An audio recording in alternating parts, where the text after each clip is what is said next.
TV. Kompas Malam didukung oleh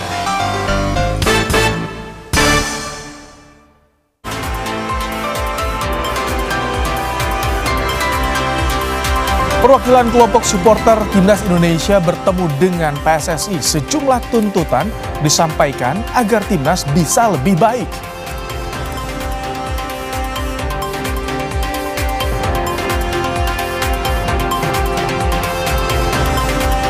Presiden Prabowo Subianto merayakan ulang tahun ke-74 dengan sejumlah pejabat negara digelar di Istana Kepresidenan.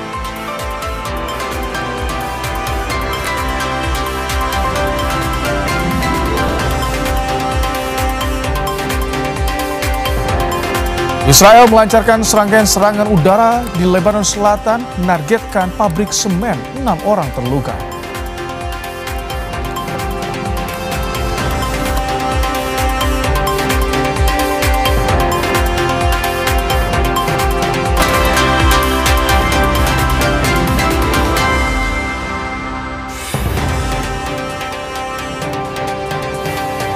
Halo, selamat malam saudara. Anda kembali menyaksikan program Kompas Malam bersama saya Rahmat Ibrahim. Selain 3 informasi tadi, kami juga masih memiliki informasi lainnya untuk menemani malam hari Anda. Langsung saja kita simak informasi pertama di Kompas Malam saudara. Ketua Umum PSSI Erick Thohir meminta waktu untuk menjelaskan terkait pemecatan Patrick Kluivert dari kursi kepelatihan Timnas dan sosok pengganti Kluivert. Erick Thohir enggan menjawab pertanyaan wartawan terkait Timnas di acara konferensi pers Menpora. Ia meminta waktu 2 hari untuk menjelaskan ke publik terkait pemecatan Kluivert serta siapa sosok yang akan menakodai Timnas selanjutnya.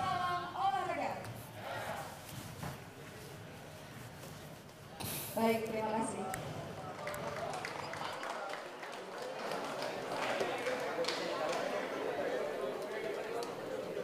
Demikian rangkaian acara. Untuk yang bola jangan hari ini, ya karena ini kan tempatnya nggak pas. Kalau nggak nanti yang lain, kasih waktu saya 2 hari, ya. Tapi kan statementnya udah ada di publik semua, ya. Kelompok supporter Timnas Indonesia La Grande Indonesia pada Kamis malam bertemu dengan PSSI. Pertemuan antara kelompok supporter La Grande Indonesia dan PSSI diunggah di media sosial Instagram La Grande Indonesia 12. Mereka ditemui oleh manajer Timnas sekaligus Ketua Badan Timnas Sumarji. Dalam pertemuan ini mereka melayangkan tuntutan ke PSSI. Usai Jaizes dan kolega gagal melaju ke Piala Dunia 2026.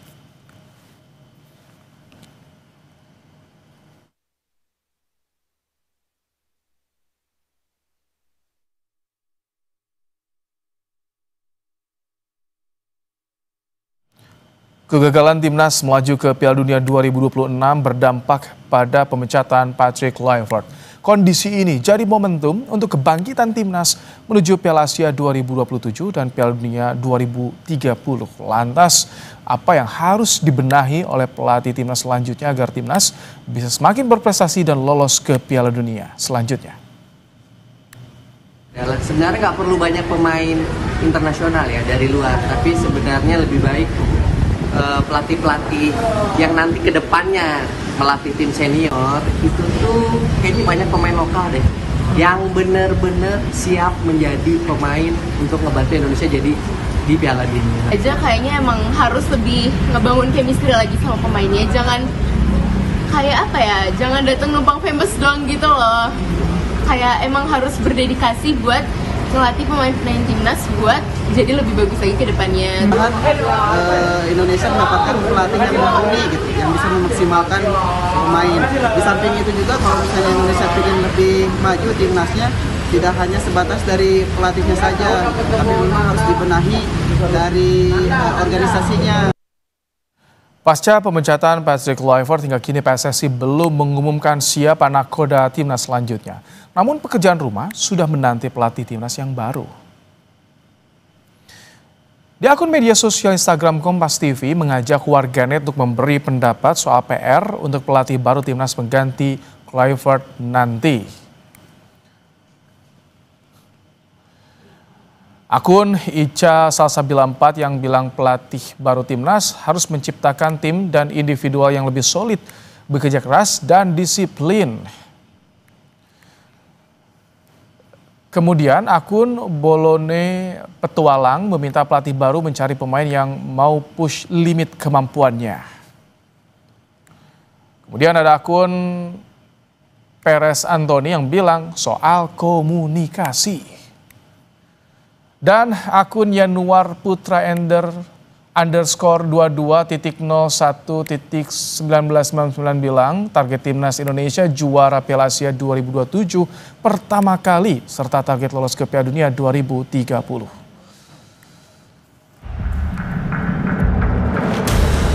Timnas Indonesia kini resmi tanpa nahkoda. Sehari pasca pemecatan Kluivert oleh PSSI, siapa yang akan menukangi skuad Garuda masih tanda tanya. Banyak opini yang mulai tersebar soal sosok siapa yang cocok menggantikan Kluivert. Namun, bicara soal kriteria pelatih timnas, ada sederet pekerjaan rumah yang harus dihadapi bagi calon pelatih timnas. Performa buruk yang ditampilkan oleh Patrick Kluivert CS harus segera diperbaiki.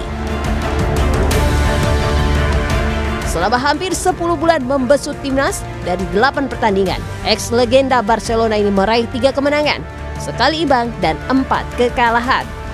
2 kekalahan diantaranya memupus langkah Garuda ke Piala Dunia 2026. Mantan pemain timnas Indonesia Indrianto Nugroho bilang mencari pelatih untuk timnas sudah urgent. Di November karena ada FIFA Matchday, diharapkan pelatih timnas sudah ditunjuk. Timnas itu tidak semudah mencari istilahnya pemain ya, tapi ini sudah urgensi banget. Jadi paling enggak di bulan November nanti kita sudah dapat pelatih yang tepat untuk menggantikan Patrick Kluivert. Jadi caretaker menurut saya juga tidak berfungsi juga gitu, karena yang kita butuhkan adalah pelatih yang benar-benar nanti persiapan untuk 2026 dan 2027 AFF dan AFC, Mas Iqbal. Analis sepak bola Haris Pardede mengingatkan PSSI jangan terperosok ke dalam lubang yang sama, yang keliru dalam memilih pelatih. Perlu pertimbangan dana, ketersediaan, hingga kriteria dalam memilih pelatih. Menurut Harpa, salah satu nama yang cocok untuk menggantikan Kluivert adalah Sinteyong.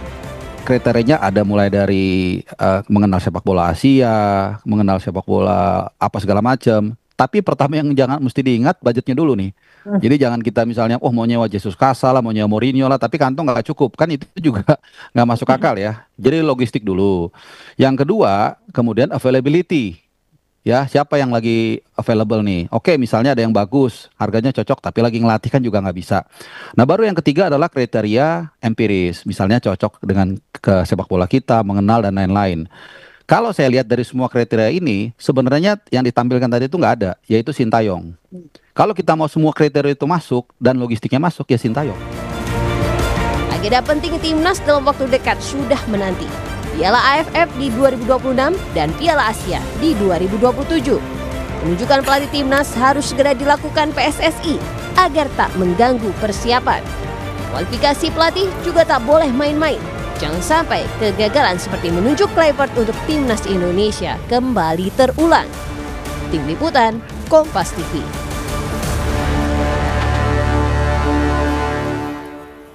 Ya, sebetulnya bagaimana harapan supporter Indonesia pada sosok yang akan menggantikan Kluivert di timnas? Kita sudah bersama dengan Ilham Harahap, pengurus La Grande Indonesia, dan juga analis sepak bola Gita Suwondo. Selamat malam, Mas Ilham, Bung Gita. Selamat malam, Mas Ibrahim, malam, Om Gita. Mas Ilham, kemarin La Grande sempat bertemu dengan Pak Marji ya. Apa saja tuntutan yang disampaikan oleh La Grande supporter langsung pada PSSI tersebut? Ya, kemarin kita sempat ketemu Pak Sumarji ya selaku manajer timnas dan komite eksekutif PSSI gitu ya, Mas Ibrahim. Itu buntut dari kegagalan kemarin kita di kualifikasi Piala Dunia, terutama hancur leburnya di round 4 kalah lawan Arab Saudi dan Irak. Kebetulan teman-teman La Grande juga kurang lebih 15 orang berangkat ke Jeddah ya untuk menyaksikan langsung, dan di sela-sela waktu di Jeddah kita sempat berkomunikasi sebentar juga ke Pak Marji ya di sekitaran hotel pemain gitu kan. itu buntut dari sana dan setelah sampai di tanah air gitu ya, kurang lebih ada 8 tuntutan sih ya, teman-teman dari La Grande Indonesia yang kita kirim ke Pak Sumardi ya. Salah satunya yang sudah dilakukan lah sama federasi, yaitu pemecatan langsung sama Patrick Kluivert gitu ya, karena pemecatan itu harus wajib lah ya, nggak bisa nanti-nanti atau nunggu, apalagi point of view dari supporter, apalagi kemarin juga Patrick Kluivert di pertandingan lawan Irak dengan attitude-nya yang kurang mengenakan bagi kami supporter gitu. Para staff tidak mengunjungi ya tribun-tribun di supporter di Jeddah kemarin, itu sangat memilukan. Nah itu sudah dilakukan. Kedua yang mungkin penggantinya Patrick Kluivert lah ya, siapa gitu kan yang sekarang masih banyak dibahas gitu ya. Tapi urgent nggak untuk segera ditunjuk nih Mas Ilham? Karena kan November nih FIFA Matchday-nya. Iya, makanya teman-teman La Grande nih kemarin menyurati juga Pak Sumardi lewat tuntutannya untuk segera mengganti Patrick Kluivert dengan pelatih yang notabene ya punya rekam jejak gitu ya, kepelatihan yang kapabilitas gitu ya, bukan cuma sekedar marketing sepak bolanya gitu ya. Karena teman-teman La Grande Indonesia kan ngelihat Patrick Kluivert ini branding marketingnya aja ya, yang dari Januari sampai sekarang yang kita lihat gitu ya. Jadi kalau yang cocok pengganti siapa bagi La Grande? Sebut nama. Kalau cocok, saya sih maunya Haji Memoriasu ya. Om kita ketawa ya kan.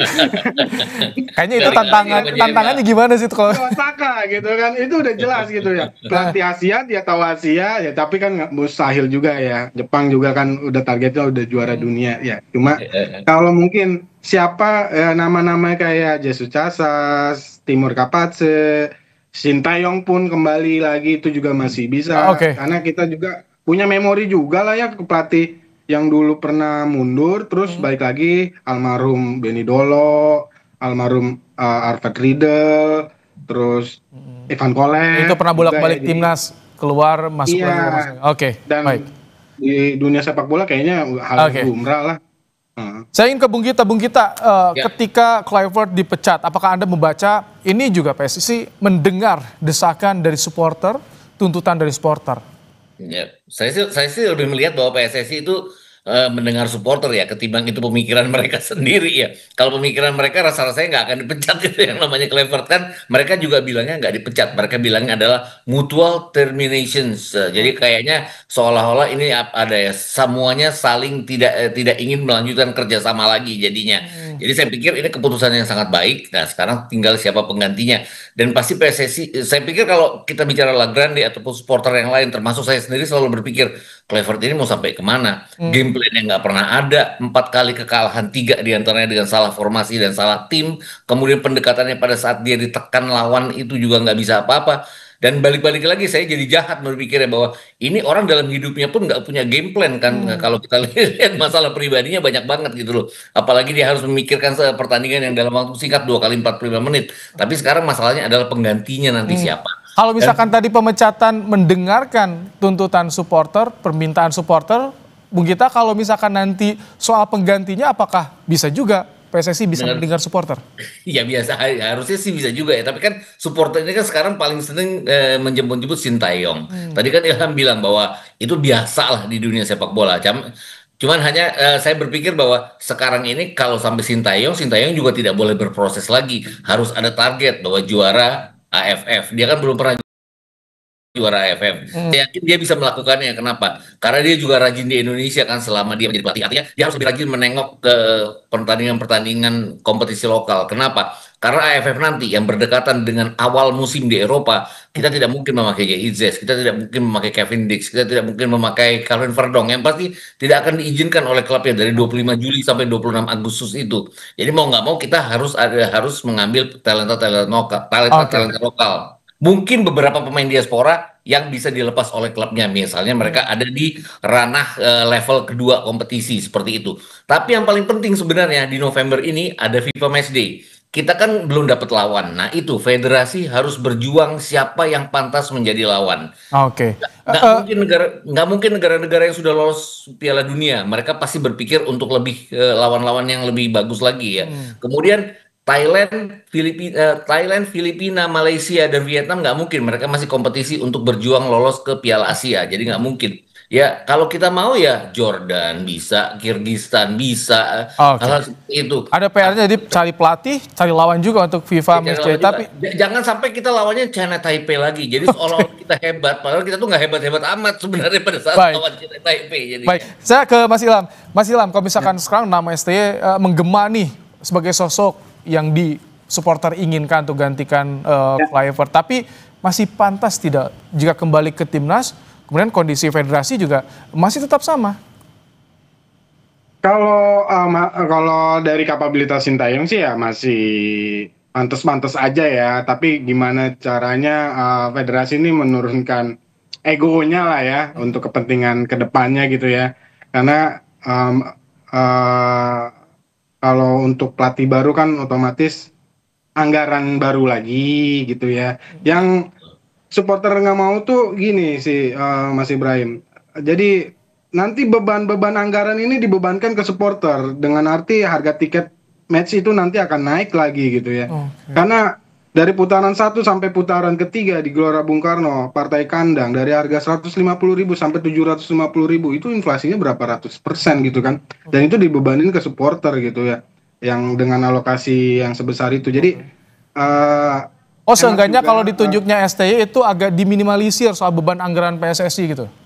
Yang katanya kan memang belum selesai itu, saya juga nggak tahu nih teman-teman supporter kan, karena dari awal juga ambigu juga kan pemutusan kontraknya dan awal kontraknya itu juga seperti apa. Tapi kalau memang benar itu masih ada kompensasi setengah atau seperempat, itu kan masih bisa budgetnya itu bisa buat yang lain gitu ya.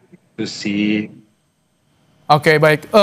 Bung Gita, jadi kalau misalkan STY nama yang mencuat, tadi pertanyaan sama, masih pantas nggak atau apa yang harus diperbaiki baik federasi maupun juga STY agar komunikasi mereka kan ini agak bermasalah nih akhir-akhir ini, Bung Gita.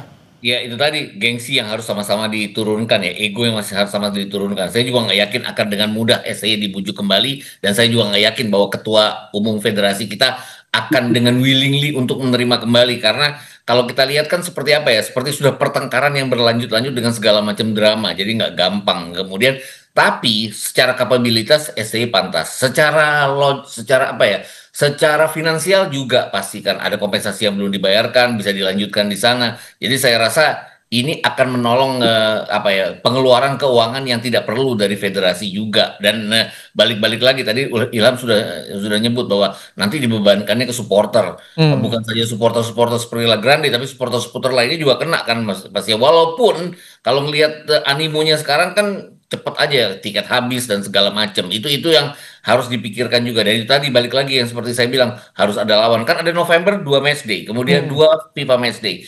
Siapa tahu bisa mengerek ranking kita yang kembali jatuh di susul Malaysia ya, Bung Gita. Tapi itu yang saya takutkan. Nanti cari lawan yang gampang biar rankingnya naik. Tapi kita nggak dapat pelajaran dari lawan.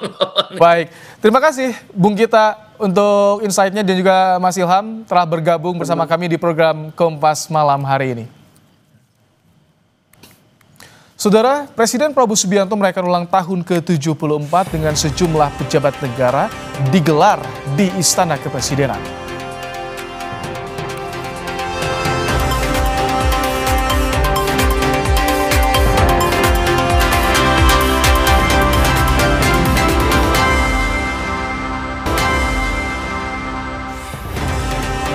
Bermula dari jual beli mobil mewah, 4 orang diculik dan mendapat penyiksaan di Pondok Aren, Tangerang Selatan, saudara. Salah seorang korban yang berhasil lolos dari penyekapan dan melaporkan aksi penculikan ini ke polisi.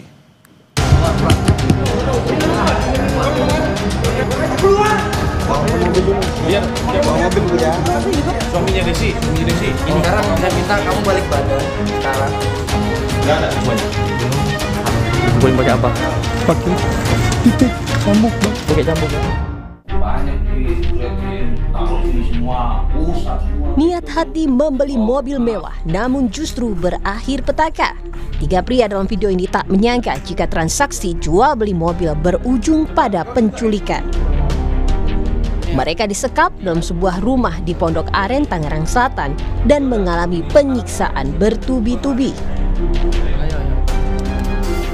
Kasus ini terkuak setelah salah satu korban yang disekap selama 2 hari berusaha melarikan diri dengan memanfaatkan kelengahan para pelaku. Para korban akhirnya berhasil diselamatkan polisi. Sampai sakit gitu ya, sampai merah-merah, sampai berdarah gitu ya. Sementara para pelaku penyekapan dan penganiayaan ditangkap Subdit Resmob Polda Metro Jaya di salah satu apartemen di kawasan Setiabudi, Jakarta Selatan dan juga rumah kontrakan. Laki-laki ada 3, udah terlelap tidur, saya mengendap-endap untuk keluar pintu rumah. Kebetulan pintu rumahnya tidak terkunci, saya keluar secara perlahan-lahan, mau pintu gerbang susah dibuka, saya pindah lagi ke samping rumahnya yang pagar besi, saya naik dari situ nekat, lompat sampai celana saya robek. Di situ saya lari sekencang-kencangnya mendapati seorang bapak-bapak kakek tua yang menolong saya buat ke jalan raya. Terus nelpon ke kakak saya yang di Bandung, langsung kakak saya Bandung suruh langsung laporan ke Kapolda Metro Jaya. Katanya biar cepat ditanggapi. 9 orang telah ditetapkan sebagai tersangka penculikan. Mereka memiliki peran berbeda, mulai dari perencana hingga memancing para korban. Ada 9 orang yang sudah diamankan oleh penyidik Subdit Resmob di Treskrimum Polda Metro Jaya.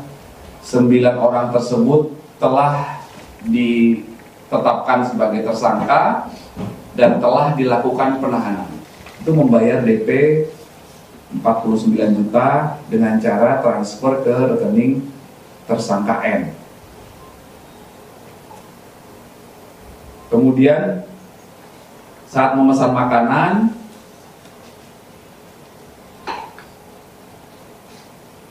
tersangka N dan beberapa orang lainnya itu datang ke TKP langsung merampas handphone dan tas milik korban. 4 korban penculikan dan penyekapan di Pondok Aren Sabtu 11 Oktober lalu kini telah pulang ke rumah dalam keadaan sehat. Polisi masih terus melakukan pendalaman dengan memeriksa keterangan saksi, tersangka, hingga CCTV di sekitar lokasi. Tim Liputan, Kompas TV. 9 orang ditetapkan sebagai tersangka penculikan disertai penyekapan dengan modus jual beli mobil. Untuk mengulasnya, saudara, kita sudah bersama dengan Kriminolog Universitas Indonesia, Adrianus Meliala. Selamat malam, Prof. Adri. Selamat malam, Mas. Baik, Prof, ini yang kita ketahui awalnya jual beli kendaraan, over kredit kendaraan. Tapi ternyata berujung tindak pidana ini penyekapan, penculikan, bahkan penganiayaan juga nih, Prof. Tapi ini murni ekonomi atau ada motif lain kalau menurut Anda dengan kondisi seperti ini, Prof?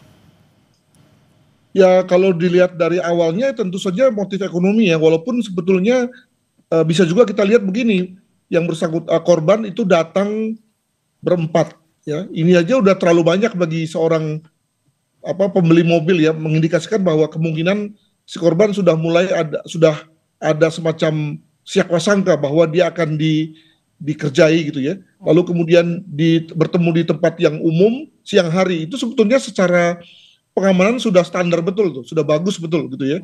Apakah ini memang satu hal yang kebetulan atau memang sengaja dilakukan oleh korban, itu saya tidak tahu ya. Mungkin sekali ada latar belakang antara korban dan pembeli, dan penjual, maaf. Nah, tapi toh ujung-ujungnya kemudian ternyata penjual menyekap si korban, si pembeli ini, dan kemudian membawanya ke rumah kontrakan. Nah, sampai di situ tentu saja sudah pidana terjadi pada diri korban. Demikian. Baik, ini apakah bisa masuk juga penipuan tidak awalnya? Karena ada perencanaan tampaknya memancing korban juga. Oh, bisa sekali ya. Jadi dengan kata lain memang dengan disekapnya korban, maka tentu ada beberapa pidana yang dilanggar ini oleh pelaku ya. Penipuan, lalu kemudian penyekapan, Lalu kemudian ada penganiayaan juga. Kemudian ketika ada misalnya ada ditemukan ada seragam palsu dari kepolisian, maka itu juga lalu ada pasal pidana yang dilanggar. Jadi dengan kata lain memang sudah beberapa pidana nih secara beruntun dilakukan oleh kelompok itu. Demikian. Ini kan ada 9 orang yang jadi tersangka. Kami juga menyoroti bagaimana ada video yang beredar. Ini motifnya apa sampai ada videonya bisa dibuat video seperti itu, Prof, sebetulnya? Jadi memang ini suatu operasi yang boros ini. Boros dan terlalu confidence ya, tidak memperhitungkan kemungkinan adanya situasi yang berbeda. Jadi saya kira si pelaku ini amat yakin ya bahwa dengan disekapnya 4 korban ini, maka kemudian lalu 4 korban ini segera akan membayar, ya segera akan mentransfer sisa dananya tanpa kemudian mereka menyerahkan mobilnya. Ya. Tetapi kemudian setelah dari hari Sabtu sampai hari Rabu ternyata kemudian lalu korban bisa bertahan, maka lalu nampaknya si pelaku ini semacam antara panik atau tidak tahu berbuat apa ya. Jadi saya misalnya melihat ketika korban itu dilecut ya, dilukai punggungnya, ini apa maknanya? Apakah memang ingin melukai, ingin menyiksa, tapi rasanya kok cuma begitu aja gitu ya. Nampaknya lebih kepada untuk menakut-nakuti si korban agar menyerahkan uangnya, tapi itu ternyata tidak bisa. Nah, sampai pada titik di mana mereka seperti habis akal dan kemudian lalu lelah. Nah, pada titik itu lalu kemudian yang korban wanita lalu kemudian bisa melepaskan diri dan lari, begitu. Baik, dengan adanya kasus ini tentu menjadi membuka mata kita semua untuk waspada pada siapapun, terlebih menghadapi kasus jual beli dengan kendaraan seperti itu. Terima kasih Prof. Adri untuk ulasannya di program Kompas Malam hari ini. Terima kasih. Informasi berikutnya, Saudara, Presiden Prabowo Subianto merayakan ulang tahun ke-74. Sejumlah pejabat negara menghadiri syukuran ulang tahun Presiden Prabowo yang digelar di Istana Kepresidenan.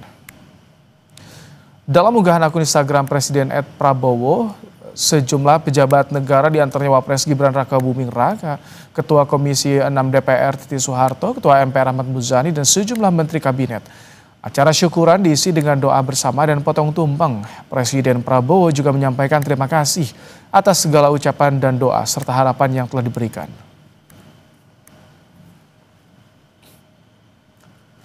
Presiden ke-7 Joko Widodo memberikan ucapan ulang tahun ke Presiden Prabowo Subianto. Ucapan tersebut disampaikan Jokowi saat menghadiri Disnatalis Fakultas Kehutanan UGM yang ke-62 di Yogyakarta pada Jumat siang. Jokowi mendoakan Presiden Prabowo diberikan kesehatan dan kekuatan dalam menjalankan tugas memimpin pemerintahan. Selamat ulang tahun yang ke-74 kepada Bapak Presiden Prabowo Subianto. Semoga beliau selalu diberikan kekuatan, kesehatan dalam tugas besar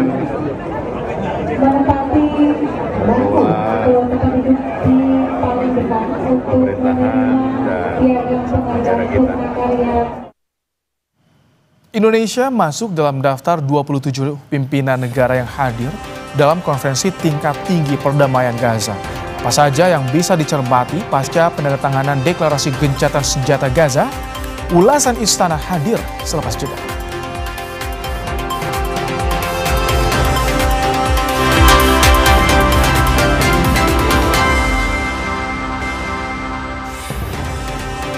Indonesia menjadi salah satu negara yang hadir dalam konferensi tingkat tinggi perdamaian Gaza atau KTT Sharm el-Sheikh di Mesir pada Senin lalu. Deklarasi damai sudah diucapkan, kini mata dunia menyoroti implementasi janji. Apa saja yang bisa dicermati pasca penandatanganan deklarasi gencatan senjata Gaza? Jurnalis Kompas TV Cindy Permadi akan mengupasnya untuk Anda di segmen ulasan Istana.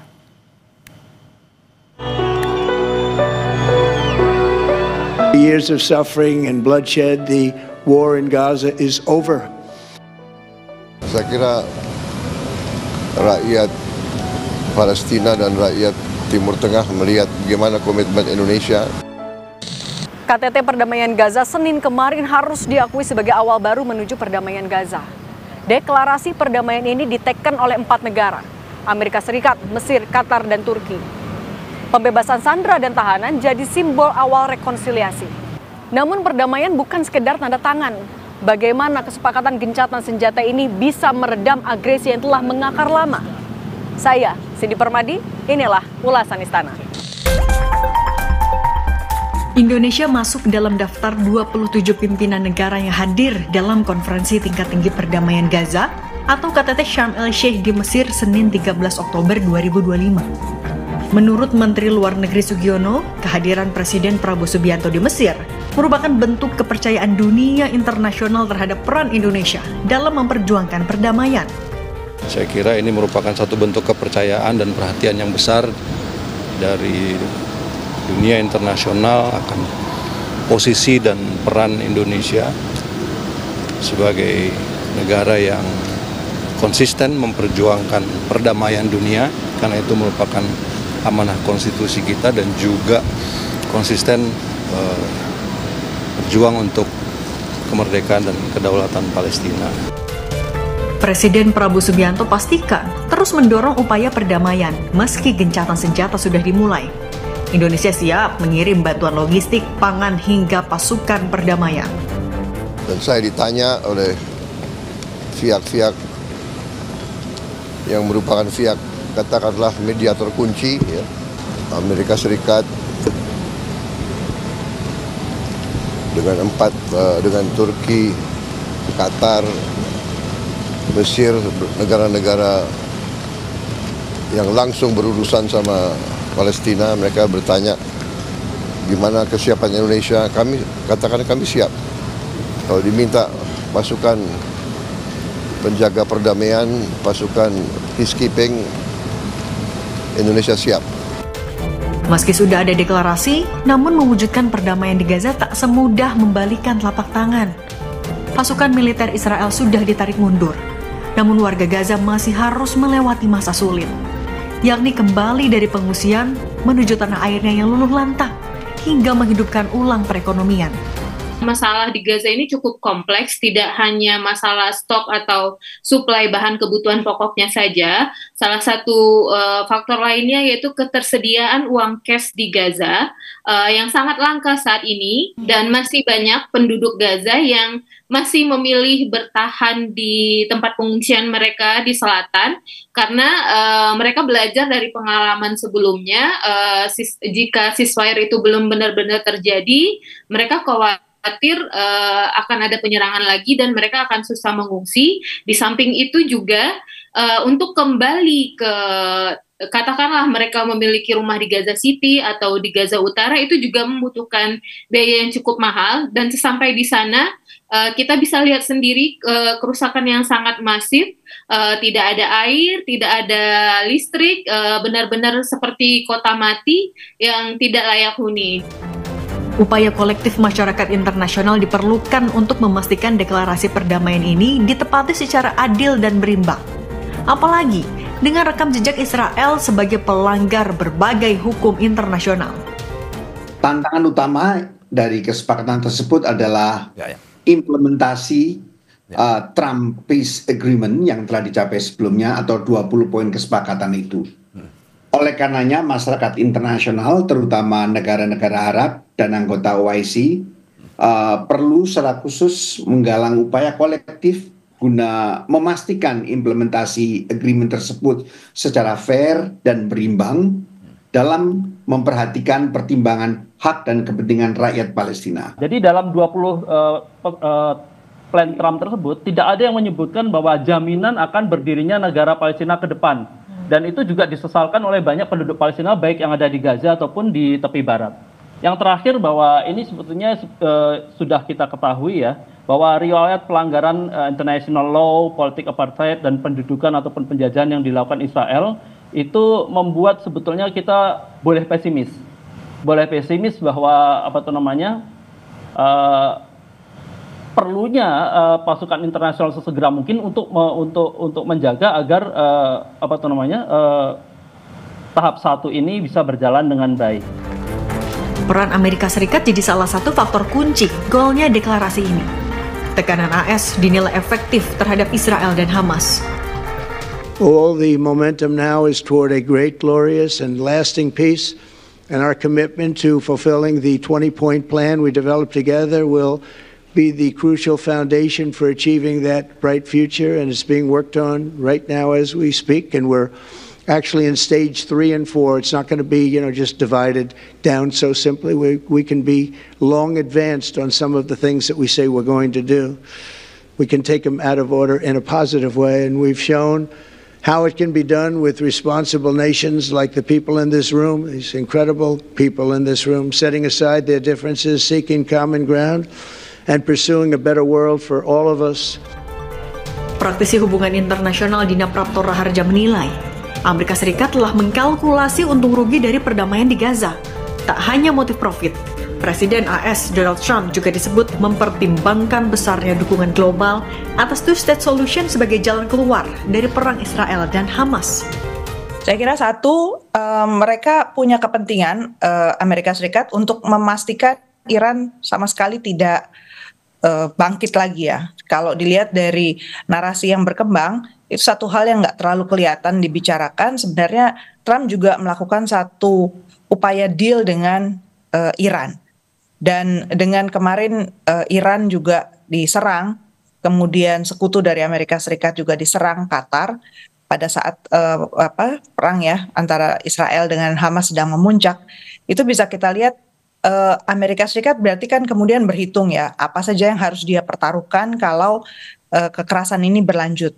Kemudian mereka juga berhitung di tataran multilateral, ternyata suara untuk two-state solution itu besar ya dukungannya. Artinya Palestina sebagai satu negara mau nggak mau harus dikelola dengan lebih baik, tidak bisa lagi dikontrol hanya sepihak oleh Israel, karena itu hanya akan menimbulkan letupan-letupan kemarahan. Perjuangan menuju harmoni masih panjang. Anggota Komisi 1 DPR RI fraksi PKB Syamsur Rizal mengingatkan misi Indonesia adalah mendukung kemerdekaan Palestina, bukan sekedar gencatan senjata. Masih terlalu banyak PR karena solusi dua negara ini itu belum mengemuka dalam perjanjian ini. Yang kedua, yang penting untuk kita pahami itu adalah gencatan senjata tidak identik dengan perdamaian. Dan perdamaian pun juga tidak identik dengan kemerdekaan Palestina. Tujuan kita itu adalah Palestina merdeka. Jadi proses-proses yang berkaitan dengan Palestina merdeka ini mesti kita cermati dan tidak boleh larut dalam konsep yang ditawarkan oleh Trump, walaupun itu merupakan angin segar. Sudah saatnya Indonesia juga menginisiasi untuk melibatkan lembaga yang lain. ICC, IFC, itu sudah tidak bisa masuk. Maka sekarang saatnya untuk mendorong supaya konflik ini juga kita mengajak Federasi Palang Merah, misalnya Komite Palang Merah, atau lembaga-lembaga lainnya yang memiliki kewenangan dan kapasitas untuk ikut berkontribusi sekaligus juga bisa mengawasi. Mata dan telinga kita kini harus terfokus pada realisasi gencatan senjata, mengawasi tiap janji menuju jalan baru bagi warga Gaza. Perjuangan menjalankan amanat pembukaan Undang-Undang 1945 tidak akan pernah mudah. Kita harus ingat bahwa sesungguhnya kemerdekaan itu ialah hak segala bangsa. Dan oleh sebab itu, maka penjajahan di atas dunia harus dihapuskan. Cindy Permadi, Denny Yosua, Kompas TV, Jakarta. Pemerintah gelontorkan dana 30 triliun rupiah untuk menambah bantuan langsung tunai atau BLT yang akan diberikan pada lebih dari 35 juta keluarga penerima manfaat.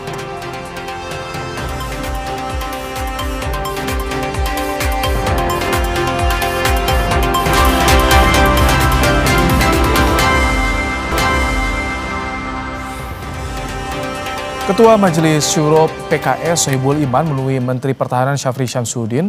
Menhan Syafri bilang pertemuan untuk menguatkan persatuan dan mendukung stabilitas nasional. Dalam pertemuan pada Jumat pagi di kantor Kemhan, Syafri mengungkap Sohibul Iman sebagai teman lama yang komunikasinya tetap terjalin. Saat ditanya apakah pertemuan ini jadi tanda PKS masuk pemerintahan, Sohibul menjawab partainya sudah punya perwakilan di kabinet. Ada enggak?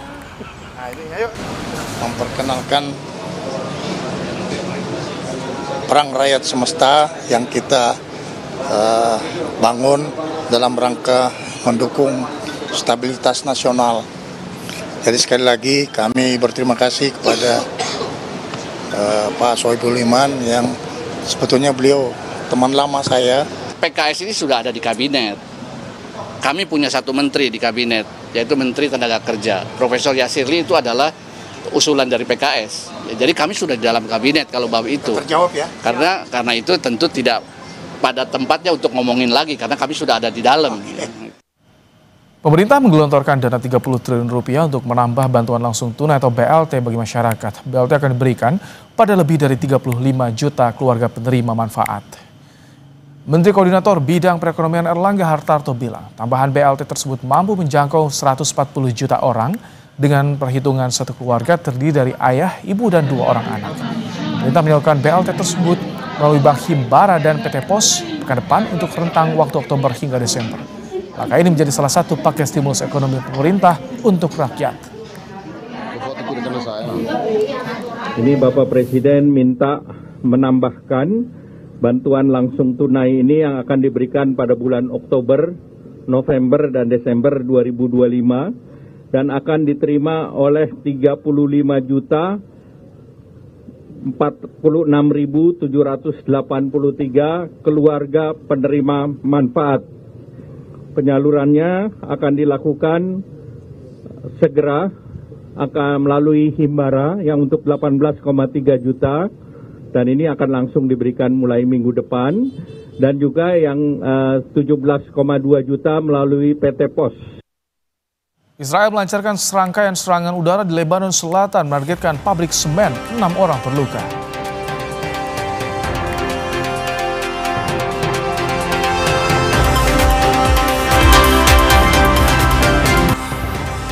Tentara Israel melancarkan serangkaian serangan udara di Lebanon Selatan, menargetkan pabrik semen, 6 orang terluka.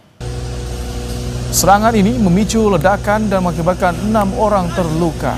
Serangan yang dilakukan Israel di Lebanon Selatan ini didasari tuduhan Israel jika pabrik semen yang diserang tersebut terafiliasi dengan kelompok militer Hizbullah.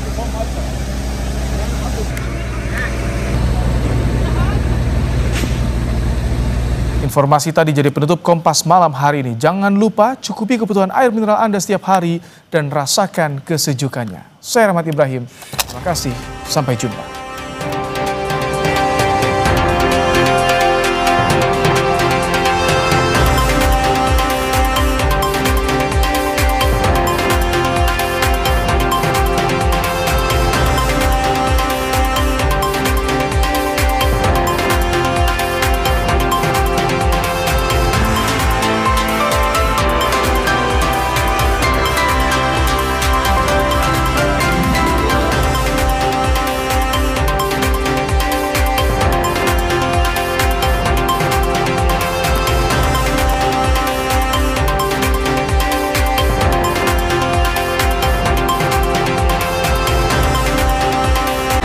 Terima kasih Anda telah menyaksikan Kompas Malam.